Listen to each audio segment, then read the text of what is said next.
Salut à tous, bienvenue dans une nouvelle vidéo. Alors là, je viens de finir une petite séance de course à pied d'1h15, ce qui fait à peu près 15 km. On est à J+6 du marathon, donc ça fait 6 jours que le marathon de Paris est passé. Donc là c'est important quand même cette semaine de privilégier un peu le repos, la récupération, parce qu'après un effort autant conséquent que 42,2 km, ben voilà, faut bien se reposer un petit peu. J'ai quand même fait une séance de natation et une séance de vélo sur Zwift cette semaine, mais tout ça vraiment dans des allures assez tranquilles quoi. Là aujourd'hui il faisait pas très beau, j'ai commencé ma séance, il neigeait, après il y avait du soleil, après il y a de la pluie qui arrivait, et puis après il y a de nouveau le soleil qui est revenu, donc tant mieux, j'ai pu finir plus ou moins en beauté. Puis là aujourd'hui c'était un petit peu trail quand même, parce que comme vous pouvez le voir je suis en forêt. Bon là on est sur la piste finlandaise, je viens de finir ma séance. Mais voilà, le sujet de la vidéo il n'a rien à voir avec la course à pied ou avec le marathon. Là on va toucher, on va bidouiller un petit peu mon vélo, on va faire un peu de la mécanique, on va voir si je suis une pive complète ou pas. Normalement j'ai un petit instinct de bricoleur, je me fais pas trop de soucis, mais on sait jamais, j'ai pas envie de tout péter non plus. Donc on va voir ça, j'ai reçu les pièces l'autre jour là juste avant que je parte sur Paris. Donc je vais me poser, boire un petit coup, puis après on va bricoler tout ça. Allez, à toutes.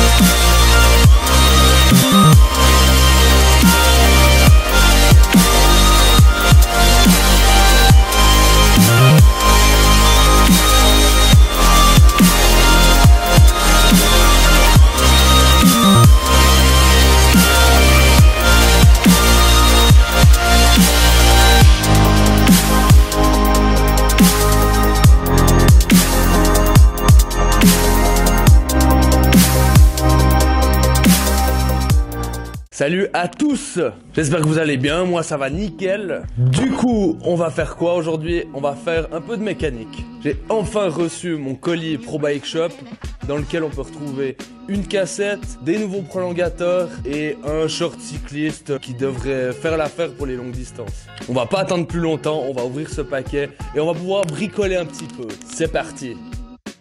Là, ça, on s'en fout. Ça, on s'en fout aussi. Du coup, là, il y a ma paire de prolongateurs. On ouvrira tout ça après en détail. Ma nouvelle cassette Campagnolo, 11 vitesses, 11-25. Et le short cycliste qui est fait normalement pour les longues distances. Donc, j'ai hâte de l'essayer. On verra bien s'il est confort. Parce que, bien sûr, quand on se lance dans des compétitions telles que Ironman, on est obligé de se sentir très confort. C'est très important. Maintenant, en ce qui concerne la cassette, rien de si folichon que ça, c'est une cassette et puis voilà, on verra si je m'en sors au montage, mais normalement je me fais pas trop de soucis. Je suis pas un expert en mécanique vélo, mais normalement ça devrait aller, il n'y a rien de bien compliqué, il faut les outils pour et puis je les ai à disposition, donc ça devrait aller. Donc voilà la bête. Donc voilà, comme je disais avant, c'est une 11 vitesses, 11 dents sur le petit pignon, 25, j'ai dit de la merde avant, non, c'est pas 25 dents, c'est 29. Je vais expliquer après pourquoi j'ai pris une 29, mais 11-25 c'est celle que j'ai actuellement montée sur mon vélo. Donc je remets juste les élastiques parce que ça c'est une combine à tout paumer et après c'est le bordel. Et on sera pas organisé. Voilà, et je couette. Et puis, dernier ustensile, les prolongateurs. Donc là c'est des prolongateurs missiles à 45 degrés à l'avant, on peut voir. Là actuellement sur mon vélo j'ai des prolongateurs droits à 0 degré si je peux dire, je sais pas si on appelle ça comme ça, mais en tout cas je me sens assez confort, mais c'est pas le top du confort. Je sens tout de suite les douleurs aux épaules et puis j'ai besoin de me retrouver un petit peu plus droit et un peu plus aéro entre guillemets si je peux dire. Donc là à l'intérieur, ah putain il y a des sponsets bien sûr, j'ai vite chercher. Je sais pas si un ciseau ça fera l'affaire. Ça ne fait pas l'affaire, alors on va chercher une pince directement. Donc voilà, la petite pince. Voilà. Ah, il y en a encore deux. Donc voilà les prolongateurs avec le soutien pour les coussinets. Les coussinets sont dans le paquet là, je pense. Je saurais même pas dire ce que c'est comme matière. Tant je suis du métier, mais je pense que ça doit être du carbone ou de l'aluminium. Voilà, donc les coussinets qui viendront monter là-dessus, c'est sûrement pour l'autre. Voilà, donc qui viendront monter là-dessus pour des questions de confort bien évidemment. Donc voilà, maintenant on va partir sur la partie montage. Donc c'est là qu'on va rigoler, hein. Est-ce que je vais mettre une plombe? Est-ce que tout va bien aller? J'en sais rien, mais on va se lancer. Donc là maintenant on va enlever la guidoline et puis on va pouvoir bricoler tout ça sur les prolongateurs.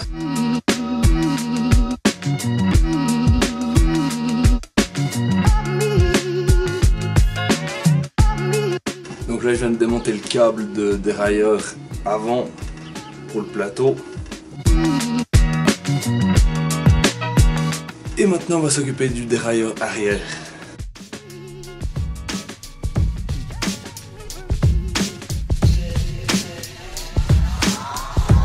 Là je viens d'enlever la gaine au niveau de l'avant, au niveau du centre de pilotage. Maintenant on va essayer de continuer sur l'arrière.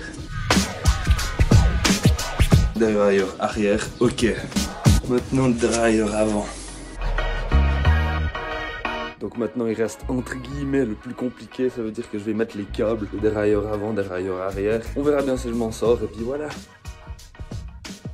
Ouais, donc voilà, on va voir la suite maintenant. Je vais vous montrer un petit peu ce que j'ai fait, mais ça me plaît pas, je le dis d'avance. Du coup, je vais vous expliquer un petit peu ce qu'il en est avec ce vélo. Comme j'avais déjà dit précédemment, j'ai pu monter les prolongateurs. Je me suis occupé de toute la transmission, à savoir la transmission arrière et la transmission avant. Donc la cassette et le plateau. Déjà, pour tirer tous les câbles, c'était assez galère quand même, faut dire ce qui est. Ça bloquait quand même pas mal dessous là. J'ai réussi, j'ai trouvé une technique, comment faire et tout. Le plateau, ça s'est étonnamment assez bien passé, mais ça après, sur la cassette, sur l'arrière, au niveau du dérailleur, c'était assez compliqué à régler. Ce que j'ai fait, c'est que j'ai passé simplement le câble là, là, dans le cadre arrière et une fois à l'avant. Donc ça, c'est bien. En plus, ça fonctionnait plus ou moins. Il fallait juste faire les quelques réglages sur le dérailleur arrière. Mais, parce qu'il y a toujours un mais, ça me plaît quand même pas. C'est quand même pas assez propre. Là, pour moi, c'est pas propre du tout. J'ai peur en plus avec la longueur de mes gaines qu'il y ait un changement de vitesse automatique qui se fasse. Ben voilà, là, rien que là, on l'a entendu, ou c'est peut-être ça qui a fait du bruit. Mais j'ai peur qu'il y ait des changements de vitesse qui se fassent automatiquement en tendant le câble. C'est évidemment pas le but, sinon je peux tout simplement pas tourner. Voilà, donc là il y a encore le câble qui dépasse. Ce que je vais faire, c'est simplement refaire ça chez un professionnel parce que je tiens absolument à ce que le travail soit fait proprement et j'essaie de faire ça par moi-même. Ma foi, maintenant je sais comment ça fonctionne, je connais l'outillage qu'il me faut, tout ça. Peut-être je vais pouvoir faire des retouches un jour si besoin est, mais en tout cas là moi je vais m'occuper de tout ce qui est transmission au niveau des prolongateurs par un professionnel parce que je tiens vraiment à ce que ça soit propre. Par contre, je vais pouvoir monter ma nouvelle cassette, la 1129 à l'arrière, et puis après normalement je pourrais être opérationnel sur la route. Ce qui m'emmerde là à l'heure actuelle, c'est que mon vélo maintenant il est bloqué. Pendant facile 1-2 semaines, je vais pas pouvoir rouler avec alors que je suis en pleine phase d'entraînement. Alors ça me casse un petit peu les...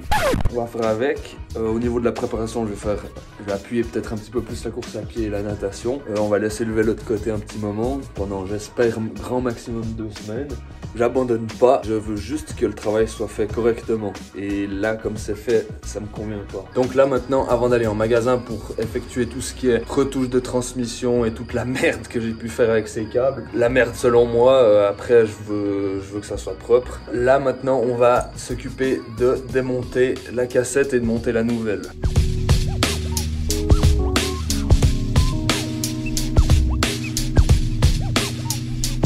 Voilà, donc j'ai pu retirer ma cassette. Ça c'est mon ancienne cassette, je l'ai mise un petit peu dans du dégraissant.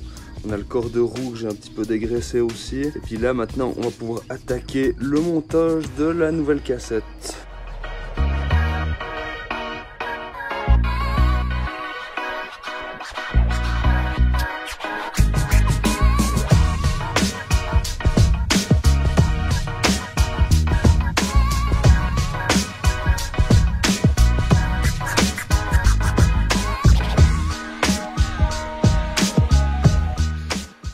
voilà, on a une cassette toute neuve. Plus qu'à mettre l'axe que je graisse un petit peu. Et voilà le travail. Le tour est joué. C'était beaucoup plus simple que la transmission. Maintenant, on est prêt à le remonter sur le vélo, à remonter la roue sur le vélo. Et puis ensuite, il peut partir en réparation. Je vais juste encore profiter de monter mes nouveaux repose-coudes sur la structure des prolongateurs. Alors ça, j'ai juste dû faire des perçages moi-même pour le passage des vis. C'était simplement que l'écart entre les deux était pas assez gros, alors j'ai dû augmenter l'entraxe quoi. Voilà, donc là je suis devant le magasin. Voilà la bête. Alors on va aller faire réparer tout ça en espérant que ça prenne pas trop de temps.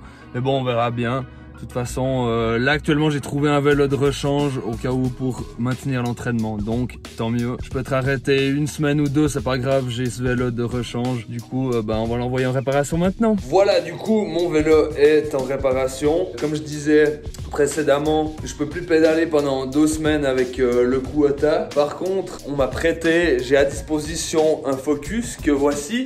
Voilà, donc c'est bien parce que ça va pouvoir maintenir un petit peu mon entraînement. S'il fait pas beau, je peux continuer à m'entraîner sur Zwift, donc ça c'est pas mal. Par contre, faut quand même que je m'habitue. Kubota, après sa réparation, le magasin ils vont changer tout ce qui est transmission, donc des railleurs avant, des railleurs arrière et toute la transmission par les prolongateurs. Et également dans un second temps, ils vont faire un service complet pour que je sois totalement à l'aise dans ma préparation de course, Ironman et tout ça. Et puis on va pouvoir reprendre l'entraînement dignement dès que tout ça sera fait. Donc voilà, je vais m'entraîner avec le Focus pendant 2 semaines. Et puis de toute façon, j'aurai l'occasion de faire d'autres vlogs et puis une autre vidéo qui concernera le vélo et les éventuels bike and run que je pourrais faire. On va pas aller plus loin dans cette vidéo. Vous avez vu un petit peu de bricolage, vous avez pu voir mon vélo, vous avez pu voir les éventuels changements que j'ai pu amener à mon vélo. On entrera tout ça en détail plus tard dans une autre vidéo. Merci d'avoir regardé cette vidéo. Je vous dis à très vite dans un nouveau vlog. Ciao!